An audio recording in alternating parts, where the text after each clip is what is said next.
সিল্কের কাপড় দিয়ে তৈরি করা হচ্ছে এই ব্লাউজটি। প্রথমে এই ব্লাউজের গলাটা মেশিনের সাহায্যে সেলাই করে নেওয়া হয়েছে, যাতে খুব সহজেই সেলাই করা যায়। হাতাটা আমরা গত একটা ভিডিওতে দেখিয়েছি কিভাবে সেলাই করে নিয়েছি আর এই ডিজাইনগুলো কি করে করে নিয়েছি।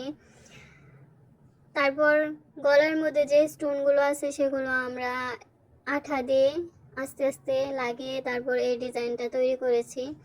ব্লাউজের সবগুলো বডি পার্ট যখন একসাথে জয়েন করা হয়ে গেছে তখনই কিন্তু ব্লাউজটা অর্ধেক রেডি হয়ে গেছে। এখন ব্লাউজের দুই পাশ থেকে যখন সেলাই করে নেব তখন কিন্তু ব্লাউজটা সম্পূর্ণভাবে রেডি হয়ে যাবে। একটা সাইড সেলাই করা হয়ে গেছে। ব্লাউজের পিছনের পার্ট থেকে সামনের পার্টটা একটু ছোট, তাই সামনের পার্টটা একটু শর্ট আর কি। পরবর্তী পাশটাও সেলাই করে নেওয়া হবে আর কি। প্রথম সাইডটা যেভাবে সেলাই করেছিলাম ঠিক সেভাবেই। যেহেতু এই ব্লাউজে বোতামের কোনো সিস্টেম রাখা হয়নি, তাই এক পাশ থেকে একটু ফাঁকা রাখা হয়েছে যাতে এখানে বেল্টের ব্যবস্থা করা যায়। এই ব্লাউজটা সম্পূর্ণ করতে হলে এখন বেল্টের জায়গাটা সেলাই করতে হবে আর নিচের অংশটুকু সেলাই করতে হবে, তাহলেই কিন্তু আমাদের ব্লাউজটা রেডি।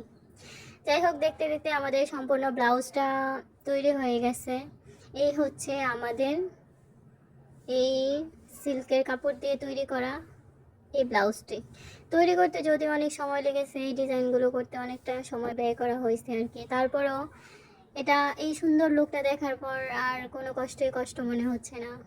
সবাইকে অনেক অনেক ধন্যবাদ। আসসালামু আলাইকুম।